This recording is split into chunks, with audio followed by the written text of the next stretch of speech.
충북대병원에서 공부하고 있는 배장환이라고 합니다.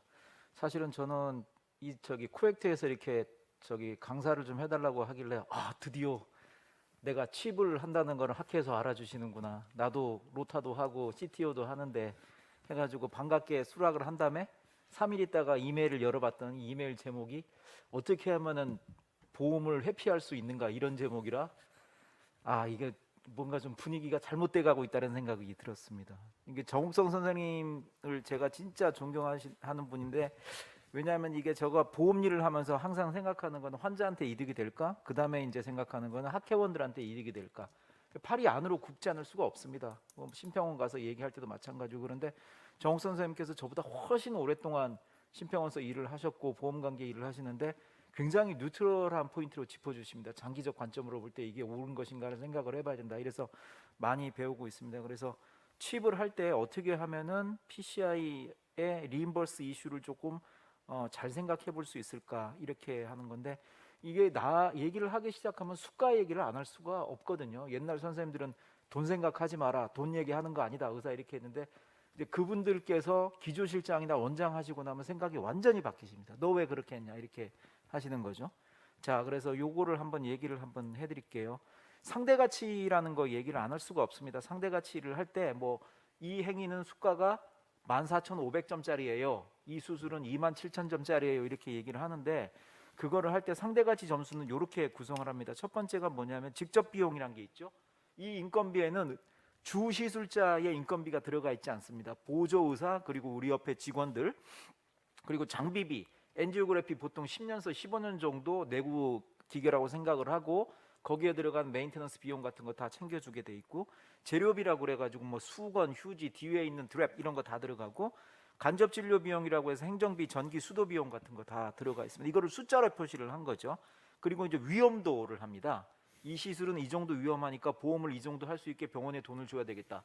정말 도움 안 됩니다. 5%도 안 들어가요. 그리고 정책 점수라는 게 있습니다. 정책 점수라는 게 굉장히 중요한데, 예를 들어서 어느 과가 막 징징대기 시작합니다. 우리가 환자를 이렇게 보고 있는데 의사도 없고 환경이 너무 나쁘다. 그러면 이제 정책 윈도우가 열리고 언론에서 도와주고 정부에서 도와주면 그래, 그럼 그쪽에다가 정책 점수 0.7 정도 넣어줘, 이렇게 하게 되는 거죠.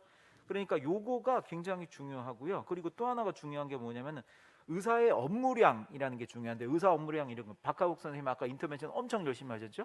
그럼 박하욱 선생님이 정말 이 수가에 기여한 바가 얼마냐를 계산을 하는 겁니다. 이거는 심평원에서 의협에다가 넘겨놨어요. 그러니까 우리 의사들이 간과하는 게, 우리가 의협이랑 무슨 상관이 있냐, 의사협회에 회비 안 내도 된다 이렇게 하시면은 결국엔 의사협회에서는 회비를 안 낸 분들은 의사협회 회의장에 못 들어오게 합니다. 보팅을 할 수가 없죠. 그렇게 되면 굉장히 불리한 일이 생길 수밖에 없는 구조로 되어 있어요. 그러니까 우리가 의사협회에도 신경을 써야 되고, 의사 업무량 때문에, 그리고 직접 비용으로 해서 심평원에도 신경을 써야 됩니다. 근데 이거는 기본적으로 시간을 바탕으로 만드는 거예요. 인건비가 정해져 있기 때문에 시간이 길면 길수록 수가가 올라가는 구조로 되어 있습니다. 시간이 길어지면 올라갑니다. 자, 그러면 박하욱 선생님, CTO는 시간이 기니까 수가가 비싸겠죠. 이렇게 생각을 하시면 되겠어요. 그래서 자, 스텐트 하나 넣을 때 수가가 얼마인가 확인을 해볼게요. 아까 14,520점으로 책정이 되어 있는데요. 이게 직접 비용은 9,000점 정도로 있습니다. 인건비 3,000, 장비비 1,400, 그리고 재료비 1,800, 간접 비용 2,500, 의사 업무량 9,100이니까 전체적으로 따져봐서는 박하욱 선생님이 만든 거는 전체에서 10%가 안 되는 거죠. 그러니까 의사가 큰 소리 치면 안 됩니다. 수가에 대해서는. 근데 문제를 보세요. 정책 점수가 4,000점이에요. 직접 비용의 절반 이상이 정책 점수로 되어 있습니다. 이게 배응이 있어요. 그래서 여기다가 어떻게 하냐면, 대부분 상급종합병원에서 일하시니까 이 정책 점수에다가 상급종합병원 가산료 0.3을 곱하고 환산지수라는 거 있습니다. 이게 돈으로 얼마나 넘어올 것이 하는 게 애뉴얼리 결정돼요. 지금 이제 의협이 논의를 시작을 했습니다. 지금은 2011년에는 어떻게 돼 있냐면요, 상대가치 1점당 77.3원을 곱하시면 돼요. 그러니까 요거에다가 1.3을 곱하고 77.3을 곱하면은 143만 8,444원이라는 스텐트 하나 넣었을 때 가격이 나오게 되는 겁니다. 자, 그런데 아까 말씀드렸잖아요. 이게 새로운 행위가 생겼다 그러면 이게 기존 행위랑 같은 건가? 예를 들어서 혹시라도 이렇게 생각해 볼까요? ADR 하시잖아요. 안티그레이드 다이섹션 해가지고 들어가는 그 디바이스, 행위료가 있나요? 없습니다. 처음부터 잘못했죠. 누군가가 잘못한 거예요. 그게 어마어마한 디바이스인데도 불구하고 행위료가 없어요. 그냥 디바이스만 딱 들어와 있습니다. CTO에 붙여 쓸 수 있다 이렇게 돼 있죠. 사고 났다 하면은 퍼포레이션이에요. 바로 수술장입니다. 그런데 거기에 대해서 위험 점수가 없어요. 뭐가 잘못됐죠? 자, 그러면은 기존 행위가 아니라면 신의료 기술로 가야 되고, 그러면 신의료 기술로 가면은 회사는 굉장히 싫어합니다. 신의료 기술 평가가 3년 정도 걸리거든요. 그러니까 기존 행위에 어떻게 끼워 넣어요? 그리고 의협에서 업무량 산출 이런 거 해가지고 복지부의 행위 전문 평가위원회 건정심 통과해야지 수가가 만들어지는 겁니다. 이 부분에서 학회 의견 조회하고 회의 참석이 항상 있는데 대부분 심장내과 교수님들은 바쁘시다는 핑계로 오시질 못하세요. 그리고 수가가 나오면 뭐가 잘못됐구나 이렇게 얘기를 하시는 거예요. 자, 제가 좀 냉정하게 얘기를 해드릴 수밖에 없어요 지금. 자, 우리가 가장 많이 하고 있는 프로시저는 코로너리 엔지오그래피입니다. 자, 코로너리 엔지오그래피 수가가 얼마인지 아시나요? 박재용 선생님? 모르시죠? 박하욱 선생님 아세요? 이상엽 선생님 아시나요? 모르시죠? 예, 이게 문제예요. 가장 많이 프로시저를 하시는데 상대가 지점수 4,900점에 43만 4,655원 정도입니다. 그러면 이게 다 돈을 버는 거냐? 그거 아니죠. 이거 시술을 하실 때 엄청 많이 쓰시잖아요. 환자한테 다이그노스틱 카테터 들어가죠. 숏 커넥터 들어가죠. 매니폴더 있죠. 라인 3개 들어오죠. 프레셔 라인 나가죠. 프레셔 모듈이 있죠. 이거에서 따로 신청할 수 있는 것은 좌우 코로나리 오프렌치 카테터, 라디알 쉬스 하나, 그리고 들어갈 때 쓰는 035 와이어 하나밖에 없어요. 나머지 모든 디바이스는 이 43만 원에 포함되어 있습니다. 그러니까 많이 버는 거라고 생각하시면 큰 착각이세요. 그래서 그 다음에는 이렇게 생각을 하셔야 되고요. 아세틸콜린 유발 검사를 추구하시면은 2,250점 정도가 됩니다. 생각보다 높죠? 왜냐? 시간이 걸리긴 프로시저라서 그래요. 거기에 들어간 아세틸콜린은 따로 청구할 수가 있습니다. 관동맥 찍을 때 캐비지까지 그래프트 찍으면 63만 원 정도가 나온다고 되어 있습니다. 자, FFR 처음에 2010년 전에 고시를 나올 때 코로나리 엔지오그래피가 포함되어 있다라고 되어 있습니다. 심장내과에서 엄청나게 잘못한 거죠. FFR을 하는데 행위 수가가 없어요. 디바이스만 돈이 듭니다. 이 디바이스 이 행위 수가 만드는데 4년 걸렸습니다. 근데 우리가 처음에 할 때는 예상컨대 한 혈관 하는데 최소한 한 25만 원에서 30만 원 될 거라고 생각을 했는데 심평원도 다 오케이를 하고 나서 심평원이 마지막 단계로 특정 병원에 가가지고 임상 실습이라고 그래서 이 시술을 하는 병원에 가가지고 시간이 얼마나 걸리는 걸 따져봅니다. 그런데 그 병원이 착각을 한 거죠. 야, 우리한테 배우러 오나 보다. 그래가지고 다 준비를 하고 잽싸게 끝내버렸습니다. 측정 시간에 3분의 1도 안 되는 시간에 끝내버렸어요. 그래서 수가가 3분의 1이 됐습니다. 이게 이제 우리가 이해력이 부족한 거죠. 충분한 시간을 줬어야 되고 페일되는 케이스가 있고 하는데 그래가지고 지금 11만 원 정도밖에 측정이 안 된 거예요.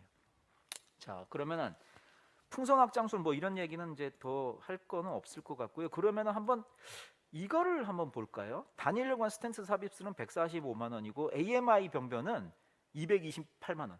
CTO로 인정을 받으면 313만 원이 됩니다. 여기니까 스텐트 하나 넣는 거에 여기에서는 거의 절반 정도를 더 주고 요거는 2배 이상을 더 주게 되어 있어요.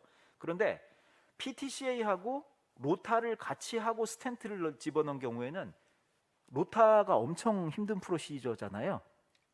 차이가 없습니다. 이상하죠? 그러면은 로타는 이게 그러면 또 요게 더 재밌어요. 박하욱 선생님이 인터벤션을 하다가 혈관을 터트려 먹었어요.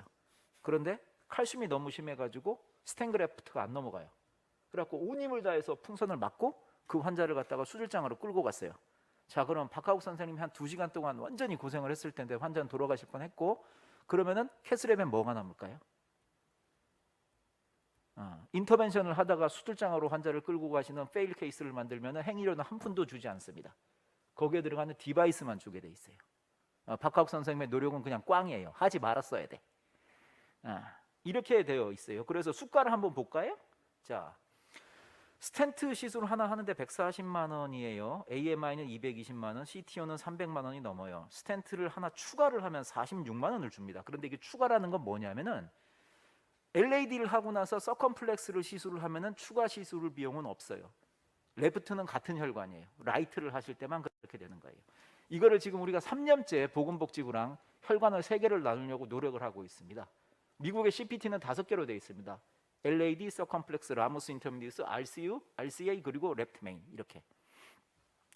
이렇게 하려고 하는데 지금은 학교에서 노력이 좀 더 필요하죠. 그리고 스텐트를 하는 거는 또 포바를 한 거는 인정이 안 돼요. 포바 값은 따로 있지만 스텐트를 넣으면 포바는 행위료가 없습니다. 그냥 카테타, 벌룬 카테타만 하나 더 나오는 거죠. 그래서 최악의 경우에 로타, 포바 뭐 다 해도 높은 쪽 하나로만 주게 돼 있어요.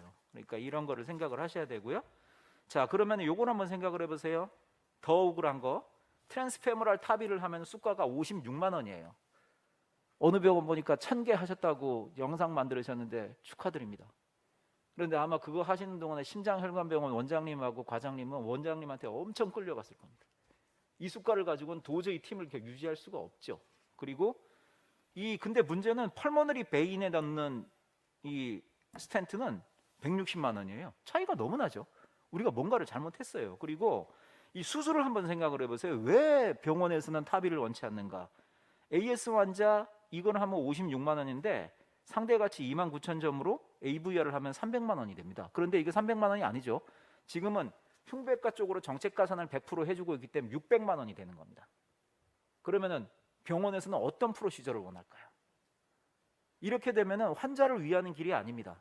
왜냐하면은 의료라고 하는 것은 공급자 쪽에서도 연속성이 있어야 돼요. 공급자 속에서 지속 가능성이 있어야지 계속 타비를 하면은 아마 장기욱 선생님도 원장님 얼굴을 자주 뵙고 있을지도 몰라요. 이런 게 필요하다고 생각을 하는 거죠. 자, 그러면 크로닉 토탈 오클루전 이렇게 한번 해볼까요? 자, 크로닉 토탈 오클루전은 삭감이 굉장히 잦습니다. 삭감이 잦은 이유 중에 하나가 와이어가 빨리 넘어갔다, 시술이 너무 빨리 끝났다, 이런 거거든요. 근데 그건 어떤 생각을 하고 있냐면 상대 가치를 따질 때 아까 제가 제일 중요한 건 시간이라고 말씀드렸잖아요. 수가가 스텐트 하나 쓰는 거에 3배에 가까우니까 최소한 3배에 가까운 시간에 시술을 해야지 인정이 된다라고 말씀을 하시는 거거든요. 상당히 설득력이 있는 설명입니다. 하지만 그 배경은 그게 아니에요. 자, 다시 한번 설명을 드릴게요.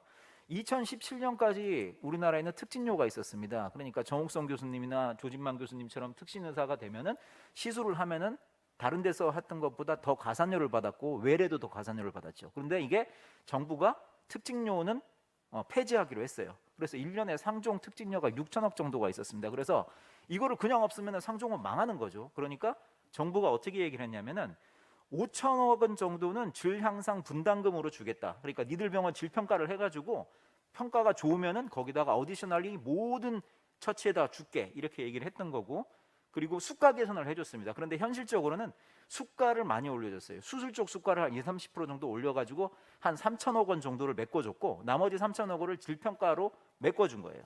그런데 이거를 할 때 문제는 관상동맥 시술 쪽은 한 푼도 수가가 올라간 게 없었어요.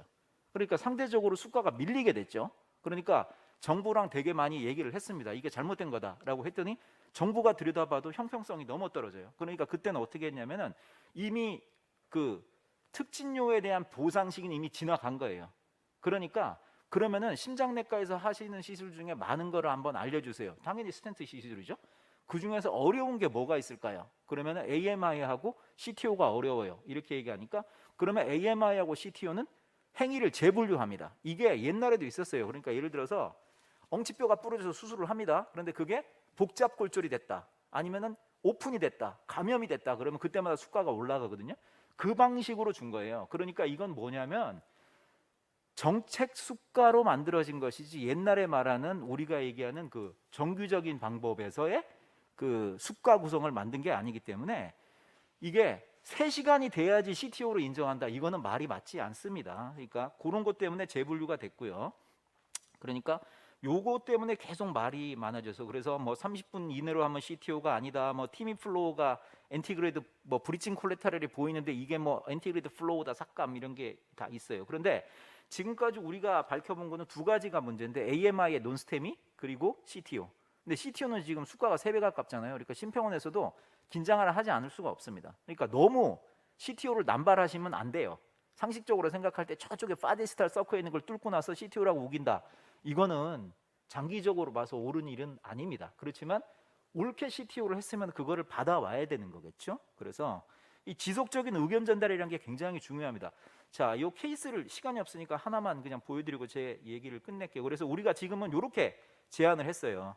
이런 식으로 엔티그레이드를 CTO 와이어를 쓰고 그리고 3개월 이상의 막힌 게 있고 증상이 있고 리트로를 하면은 CTO로 인정을 해달라 이렇게 돼서 작년 6월달에 우리가 이렇게 되게 합의를 했습니다. MRI 스펙트 하지 않는다. 하지 않고 그다음에 LAD는 프록시말 투 미드, 서컴플렉스는 프록시말, RCA는 디스탈까지 병변이 막힌 거를 일단 3개월 이상 증명을 하면 CTO로 인정을 해주겠다 이렇게 얘기를 했어요. 자, 우리 이상엽 선생님이 시술을 한 건데 그때 이제 이승환 선생님이 와가지고 이제 옆에 지도를 좀 해주셨고 진짜 스톰플리스 CTO예요, LAD. 그래가지고 이상엽 선생님 한 번 하다 실패를 하셨어요. 그래가지고 그 다음에 이제 시술을 막 이렇게 막 엄청나게 해가지고요. 저도 집에 못 갔어요. 내 방에 앉아가지고 계속 팩스로 들여다보고 있었거든요. 그 레프트 메인에 바이퍼케이션 스텐팅까지 하고 나서 시술을 잘 끝냈어요. 환자도 아주 좋아졌습니다. 자, 요거를 한번 보여드릴게요. 정리한 거를. 자, 시술 시간 4시간 15분. 참 CTO죠.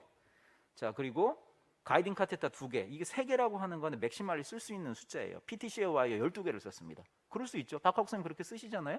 CTO 한 병변에 맥시말리 쓸 수 있는 와이어는 4개밖에 없어요. 보험에서. 그 PTCA 벌룬 3개까지 쓸 수 있습니다. 그리고 마지막에 더 넓혀주는 포스트 다일레이션까지 하면 4개 정도까지 쓸 수 있는 5개 썼고 마이크로 카테터 썼습니다. 제일 문제가 여기서 생겼죠. 그죠? 실사용량이 반영이 안 됐죠. 그러니까 청구는 어떻게 했어요? 4개만 하고 그 다음에는 우리가 되게 어떤 방법으로 하는지는 알고 계실 거예요. 그런데 문제는 이렇게 하고 나서 회식을 가시면 안 되는 이유가 이렇게 하고 나면은 심평원에서는 진짜 CTO는 4개 와이어만 할 수 있는 시술이라고 생각을 해서 누군가가 CTO 와이어의 현실화가 필요하다고 얘기하면은 교수님이 잘 못하시는 거 아니에요? 이런 얘기가 돌아오게 되어 있습니다. 자, 그래서 CTO가 칩 시술을 하기에는 아직도 우리나라 보험에 문제가 많아요. 그러니까 첫 번째가 급여 기준하고 심사 기준이 아직도 확립이 안 되어 있습니다. 그러니까 전문학회가 노력을 해가지고 심평원이랑 계속 논의를 해야 돼요. 그리고 시술의 필수적인 치료제의 부족이 분명해요. 이렇게 되면 장기적으로 환자분들도 적절한 치료를 할 수가 없어요. 이게 좋은 게 아니죠. 그리고 증례 심사에 대해서 투명성과 일관성이 좀 부족한 면이 있어요. 특히 지원하고 본원은 심사 방식이 다르고 지원끼리도 심사 방식이 다른 경우가 많으니까 그러니까 똑같은 케이스가 경북에선 삭감당했는데 비슷한 케이스가 전남에선 통과된다 이런 것들이 있거든요. 이런 것들에 대해서 조금 더 생각을 해야 되고 제일 중요한 건 이런 겁니다. 중재 선생님들께서 대부분은 관상동맥 조영술 수가가 얼마인지도 모르고 계세요. 일만 계속 하시는 거죠. 이렇게 되면 장기적으로는 선생님들이 일을 이어가실 수 없을 거예요. 저는 이렇게 말씀드리고 싶어요. 2, 3년 차 중재 의사가 되면은 학회에서 1박 2일 정도로 보험하고 정책 워크숍 만들어가지고 1박 2일 동안 그 코스를 좀 해서 중재 시술 인증의 자격을 드렸으면 좋겠어요. 기본적으로 이런 마인드가 없으면은 아무도 일을 추진할 수가 없을 거예요. 그리고 필요한 치료제에 대한 의견을 내지 않으면 정부는 이게 정말 충분한 줄 압니다. 그분들은 과학자들이 아니고 의과학자도 아니에요. 그냥 행정하시는 분들이거든요. 그러니까 거기에 대해서 의견 개진이 필요하고 적극적으로 꾸준하게 의견 개진을 하지 않으면 왜곡된 현실이 그냥 구착됩니다. 그런 거에 대해서 조금 더 우리 선생님들께서 도와주시고 그리고 정욱성 선생님께서도 정말 우리 많이 도와주시고 계십니다.